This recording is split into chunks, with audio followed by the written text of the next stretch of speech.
Rejoice. It's Palm Sunday, and we're all still here. That's a good start. Welcome to what is the third in our series of The Writing Life, and the second of our COVIDcasts. I begin, typically in these, the chances of our mortal life, with an erratum, a correction to our previous COVIDcast, and a couple of observations, which are almost apologies, rise in 8 of that particular episode. Last Sunday, I mentioned James Davidson's Courtesans and Fish Cakes, a book I bought when it first was published, read immediately, and have returned to a right smart of times since. And I yet, in that unrehearsed narration, got the author's name wrong. It is, of course, by James Davidson. James. Premature senility on my part. That all things are currently in a state of flux does not excuse my cluster flux.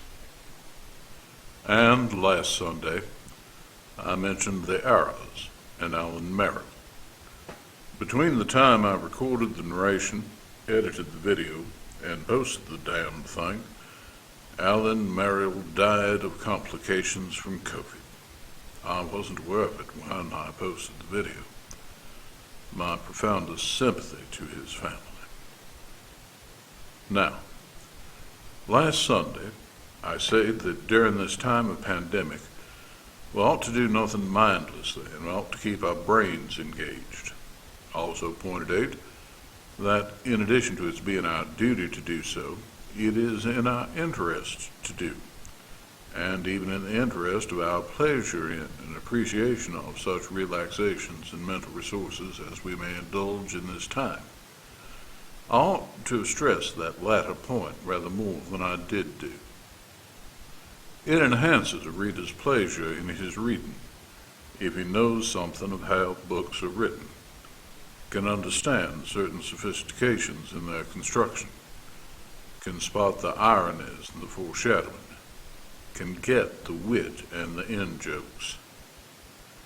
It enhances a listener's pleasure in her listening to music if she knows something about music and harmony and composition and chords and moods. It enhances a viewer's pleasure in looking at representational art. Young Arthur is planning to run for Congress if she understands a few basic things about painting or sculpting. And for those who, deaf equally to warning and to entreaty, are determined to write, paint, or compose something during this plague year, that's all the more necessary a consideration. Consequently, this is the third of our episodes in The Writing Life, as well as being this week's COVIDcast. As I said at the end of episode 2 of The Writing Life, we now take up mood, theme, and the least of these things, plot.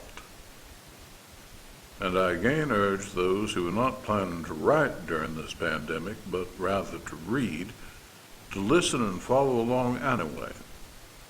For what I have to say ought by rights to enhance your pleasure in your reading. I believe it was in the first of Miss Sayers' Lord Peter Wimsey novels, Whose Body, that there appears an ingenuous young medical student who notes to himself that Lord Peter has a curious trick of speaking of books as if he knew how the author had written them, what came first, how it was plotted out. The more you know that, the more you're going to enjoy the work. So, mood, theme, an all too overrated or overly obsessed over issue of plot. On the principle that the last shall be first, let us look briefly at plot. Where does it come from, and how do we block up that means of entrance? There are people who, as writers, plot out everything. There are writers who fly by the seat of their pants. The writing community, to the unease of readers who've overheard them talking, refer to these as plotters and pantsers, even if sometimes the results suggest that they are plotters and pantsers. But these are questions of method, not of source. Where does plot come from? I can give you an unequivocal answer. It depends. Jack Lewis insisted that all Narnia arose because of a mental picture he had of a Victorian or Edwardian lamp standard burning brightly in the middle of nowhere in the clearing of a snowy forest. Toller's Legendarium grew from his determination to create a fictional world and fictional history which justified and explained his invented languages.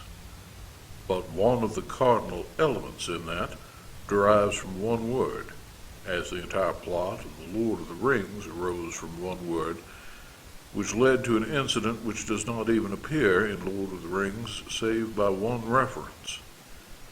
It all traces back to an Anglo-Saxon period text known as Christ I, in which the word Eärendil appears. Similarly, The Hobbit, which was not intended in its origin to be a descendant of the Legendarium, but got sucked into it, legendarily arises from his scribbling on the back of an examination paper the line, "In a hole in the ground there lived a hobbit." Some works begin in response to the plea, "Daddy, tell me a story." Ultimately, all works begin with "what if" and "but how." The opening situation is that from which the plot unfolds. And this is true even of something along the lines of McPhee's Annals of the Formal World, or Cowder's The English Channel, or Horgan's Great River, or Aldo Leopold's Sand County Almanac. Myths, biography, history, and all nonfiction have, by way of plot, data. Each plot point is a datum, a given, and yet all of these differ, can differ, must differ. Why is that?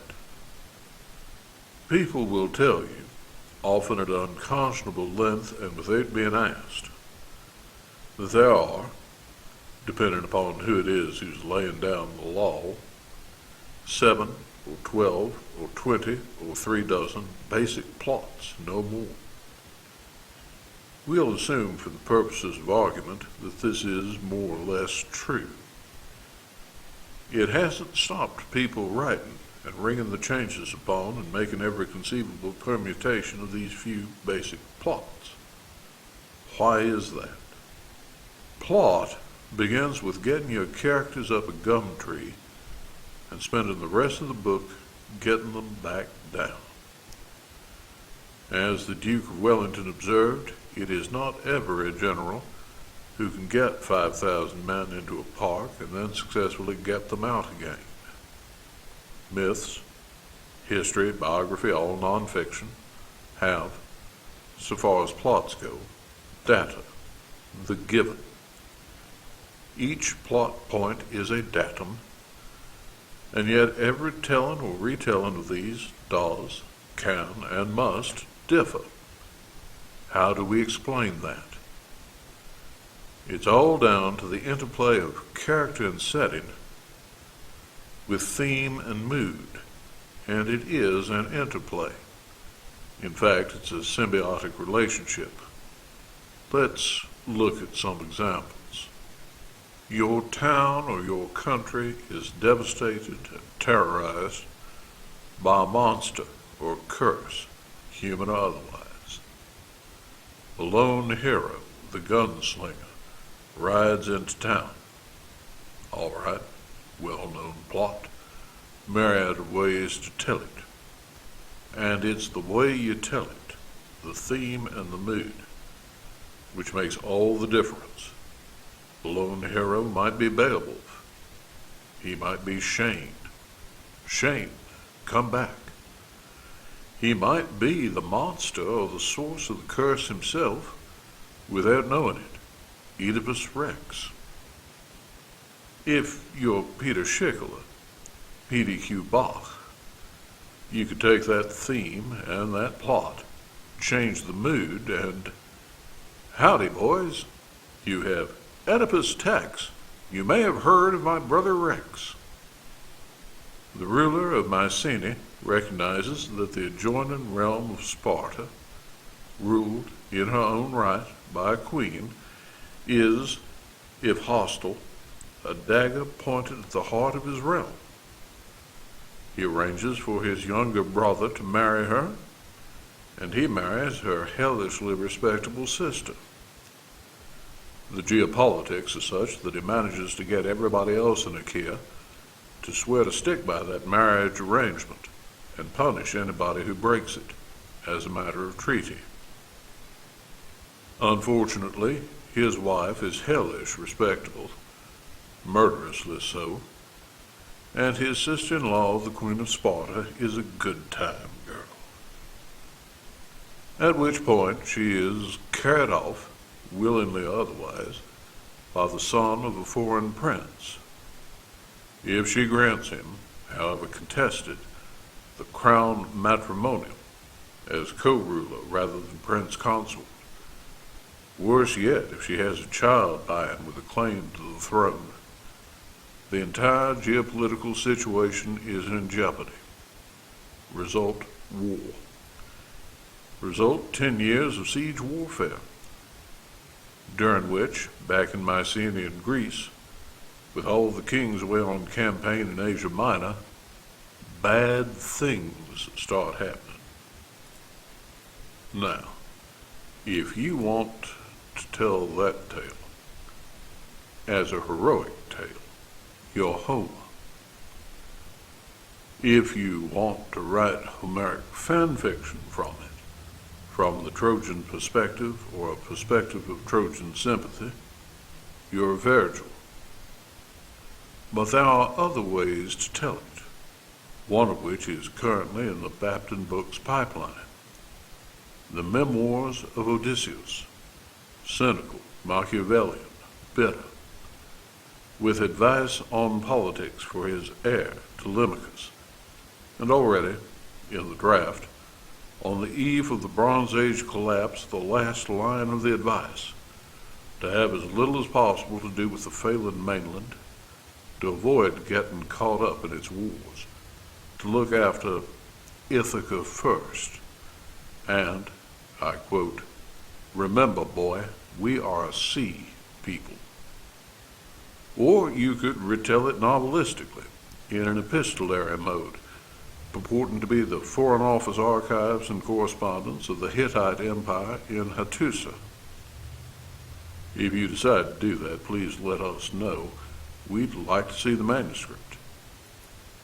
Or take one of the Icelandic sagas, say the Laxdale saga. It would make a great Western. In fact, there's a manuscript of that sort in the pipeline with us, reset in the American West and entitled Black Bass Draw. We'll try this one on for size. Heir presumptive of a major but increasingly tottering and doddering empire marries for love. The court sneers at his wife. He gets a chance to take her to an official function where she must be paid the same honors as he is paid, not as heir presumptive, but in his military rank. They're promptly assassinated. The other great powers all deprecate this.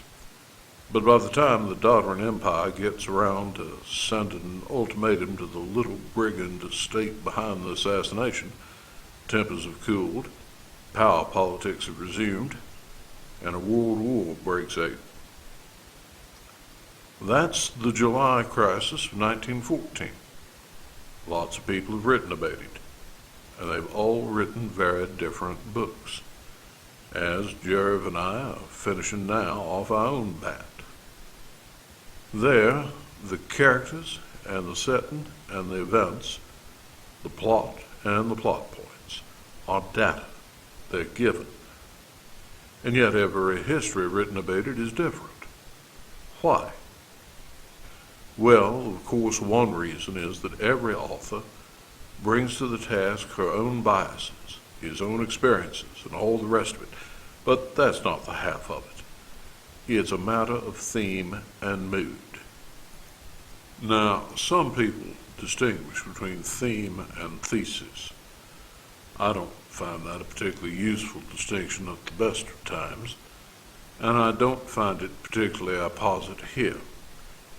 Thesis could be called the moral of the story, but it is limited to what the author intends the moral of the story to be and what she thinks it is. What it is, in fact, is subsumed in theme and mood. It is theme and mood which govern. Anyone writing about the July crisis of 1914 necessarily adopts a particular take on it, and this is reflected in theme and mood. The mood may be an elegy for the lost world of 1914, an ode to what might have been had the war been avoided, an icy and magisterial denunciation of the follies of mankind, a despairing account of how every measure taken to limit the war actually made it worse. The theme might be that collective security failed, that war was inevitable because of interlocking alliances, bayonets stacked like jackstraws, that the diplomacy of the time was inherently incompetent, that the Serbs, the Russians, and the Germans in turn all bear guilt for the war, that the failure of Squiffy's government to take a firm line at the beginning meant that the war could not be localized as previous Balkan wars had been, and was in fact a dress rehearsal for Chamberlain and appeasement. There are any number of takes available from the same data, the same given historic plot.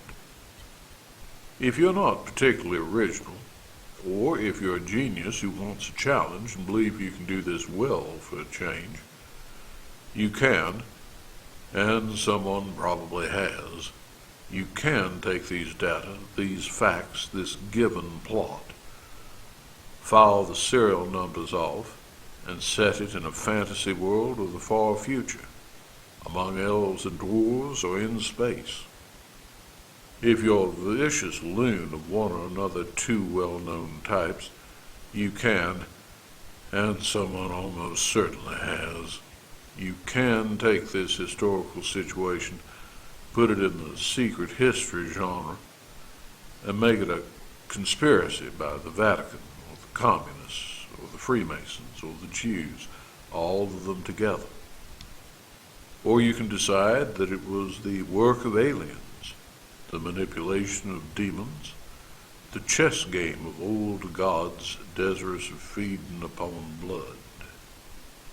As you will be aware, or ought to be, on Friday, April 3rd, 2020, the great Bill Withers died, whom God rest.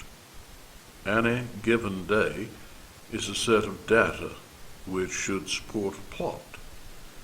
It is theme and mood which dictate whether that day is a lovely day or whether there ain't no sunshine when she's gone.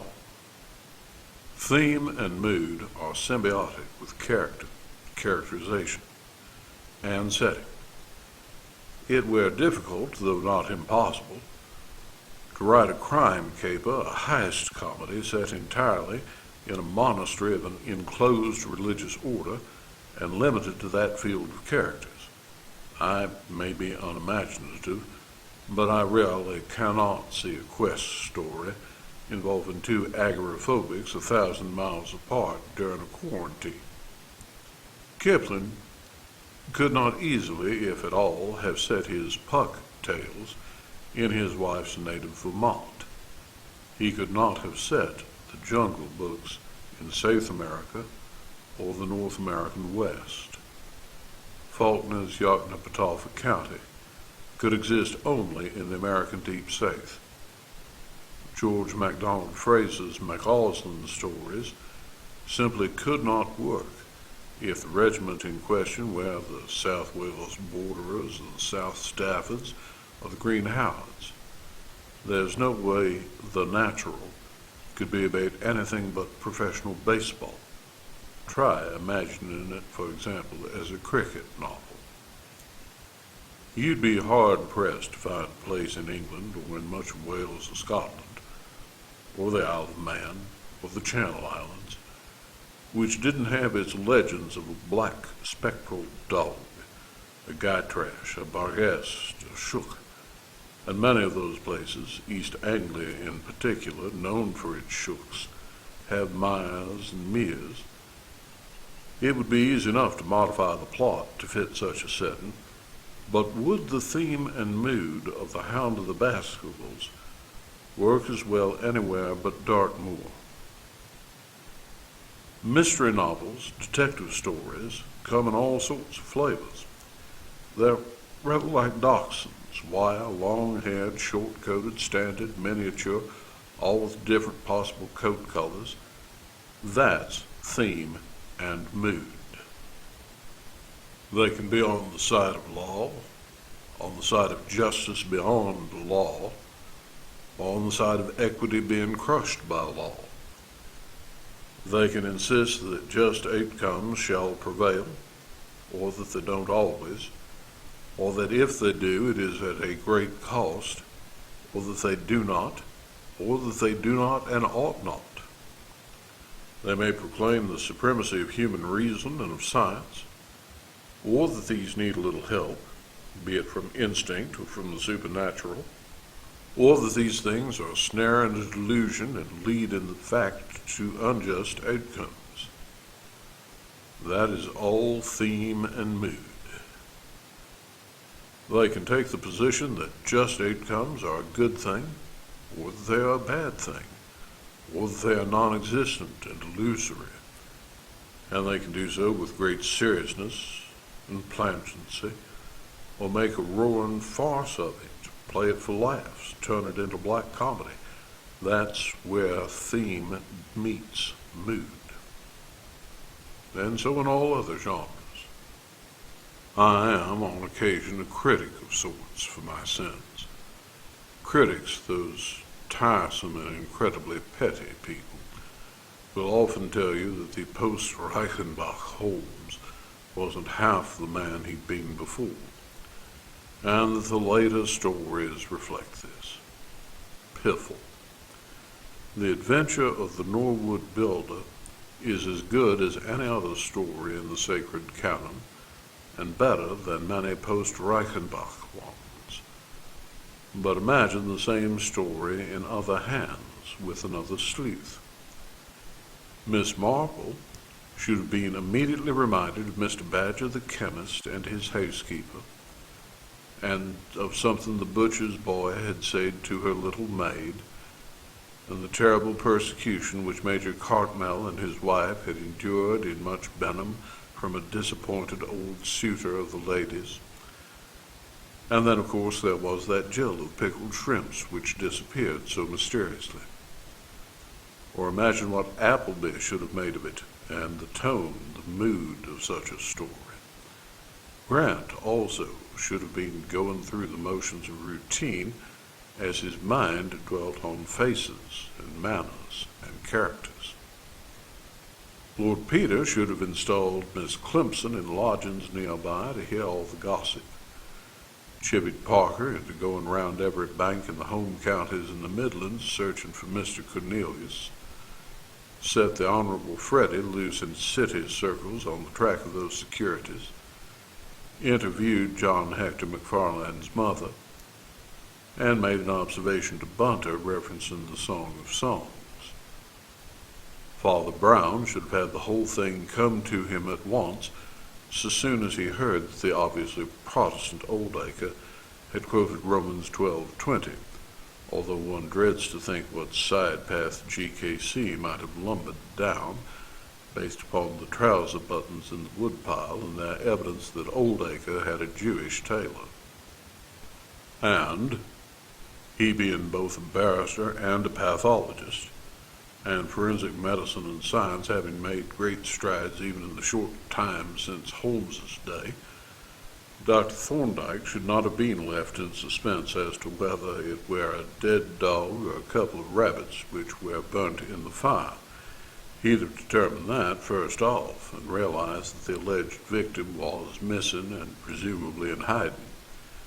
And of course, Dr. Thorndyke made something of a specialism of faked thumbprints and of surveying houses for hidden rooms. Same story, same plot, same setting, different theme and mood because different characters.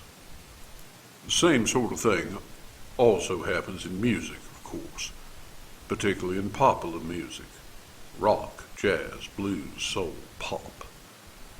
Creators in music who do not wish their lawyers and accountants to turn a whiter shade of pale very sensibly confine their thievery to the works of composers dead for a sufficiently long time that copyright does not apply, which Bach did with his own contemporaries in the days before copyright. It was only in 1710 that the English and Scots parliaments passed the first Copyright Act, the Statute of Anne, in good Queen Anne's time. She had her faults, but at least she was a Stuart. As I said last week in the first COVIDcast, every book you read, every passage of music you hear, every painting you see, is telling you something, is pushing something at you, is making a moral statement to you, often without its being quite clear to or fully realized by the creator of that work. And yes, you may as well be aware of it, especially if it's you who's the creator.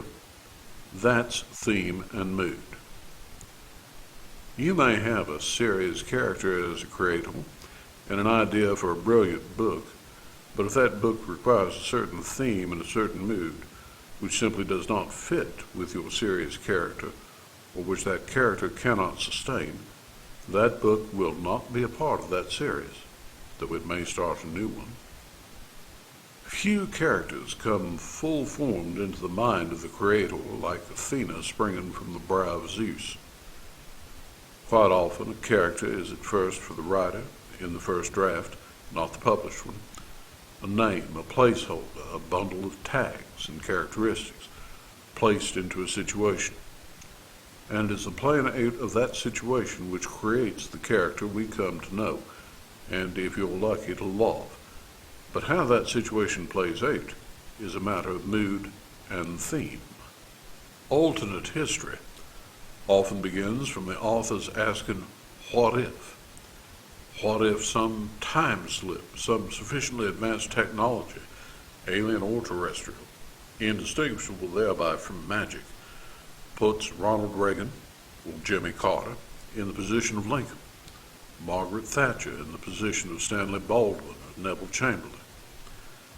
The reaction of character and situation shall nonetheless, indeed shall all the more, be dictated by and in turn influence in a feedback loop, mood, and theme. Sometimes fiction works that way as well.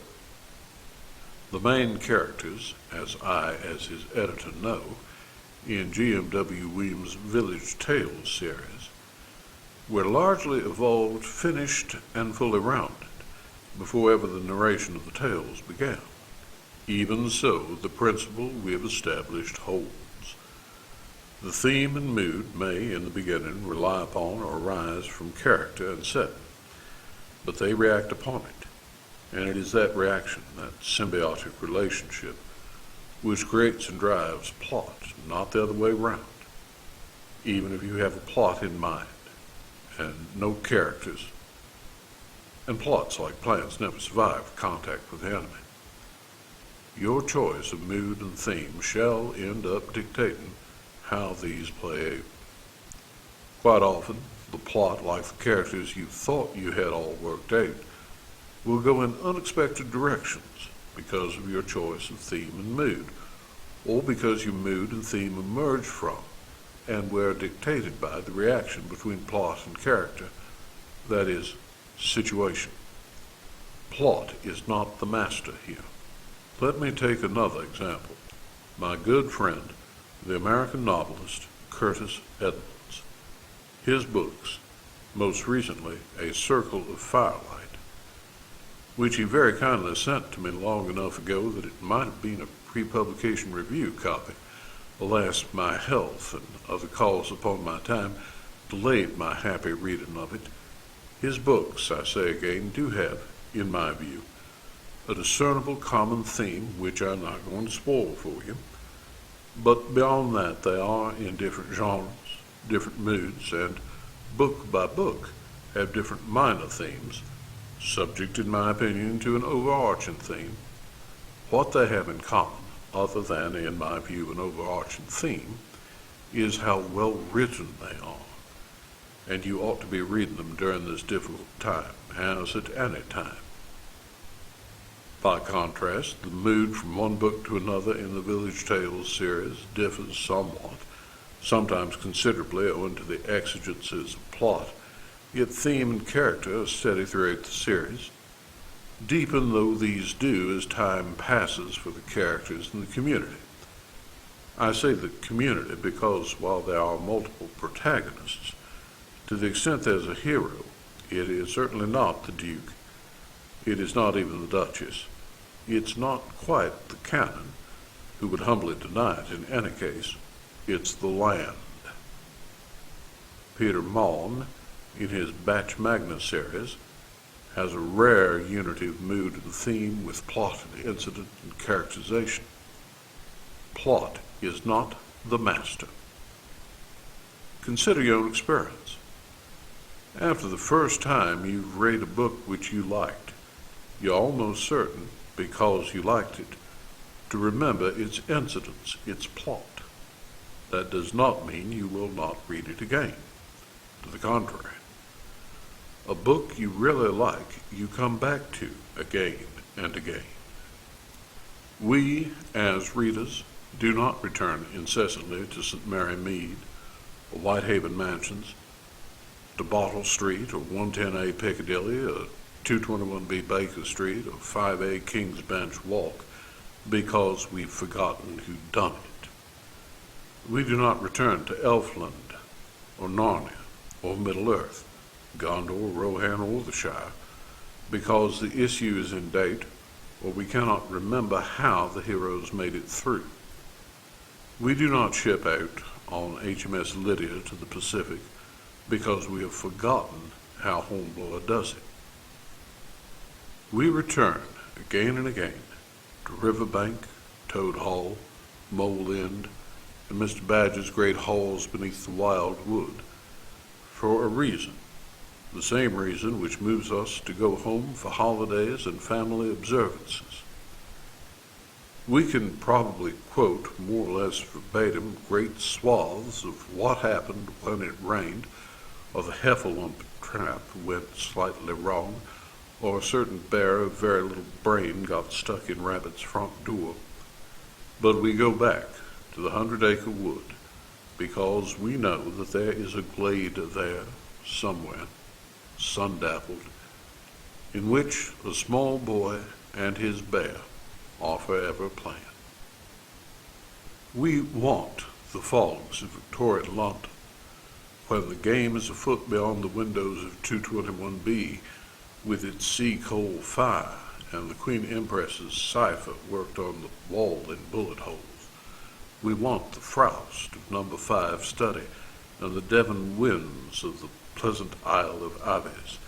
For the same reason, we get together with old friends to hear and tell the same old stories we've told and heard 1,000 times before.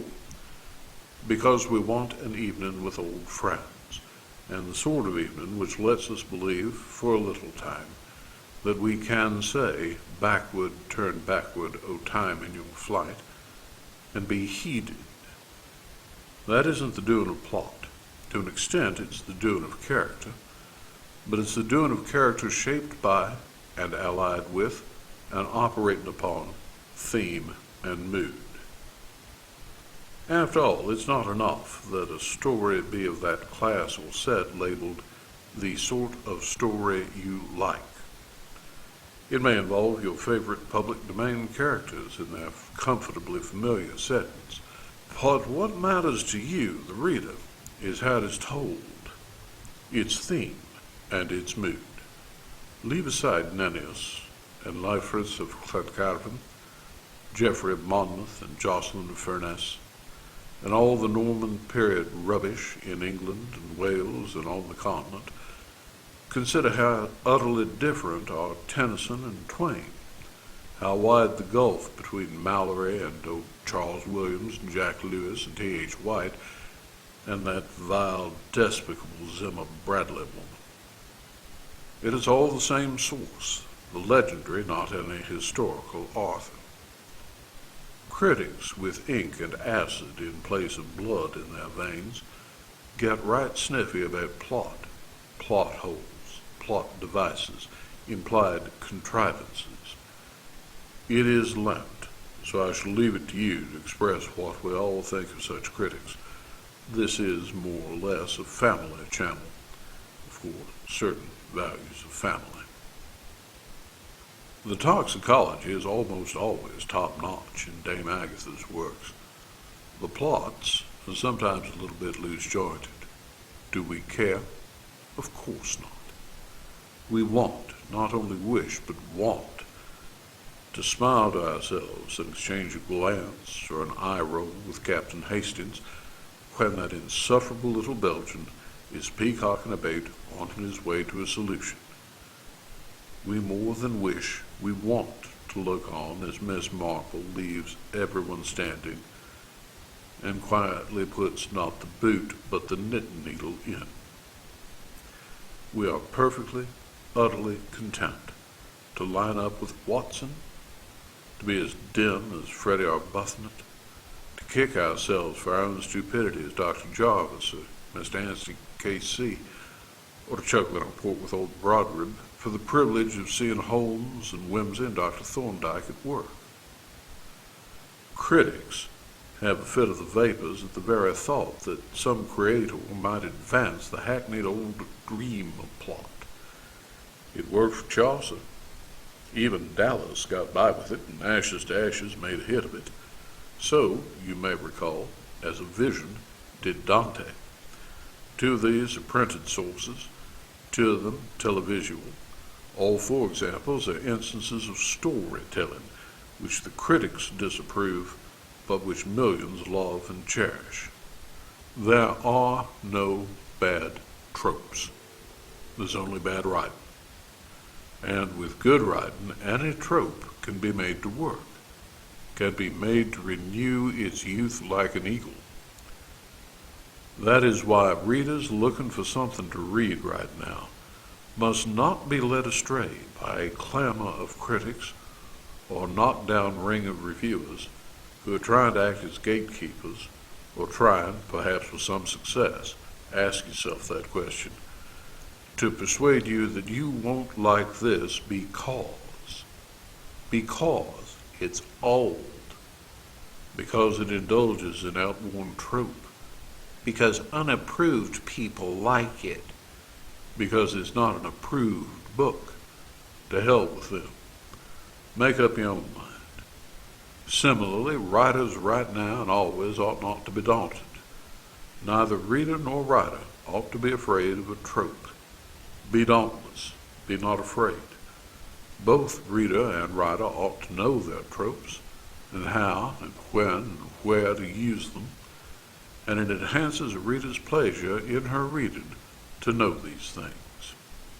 Dame Agatha first started writing more or less on a bet, on the basis of reading a detective novel and saying, correctly as it happened, I can do better than that. It was theme and mood as it developed and reacted upon and reacted with plot and characterization, which made her famous, beloved, and very, very rich. It is the failure in theme and mood and how it develops and reacts upon and reacts with plot and characterization which relegates the likes of Michael Moorcock and Philip Pullman to the ranks of the sadly pedestrian authors too concerned with fighting their straw men and pushing their partisan agenda to create anything literarily worthy or pleasing.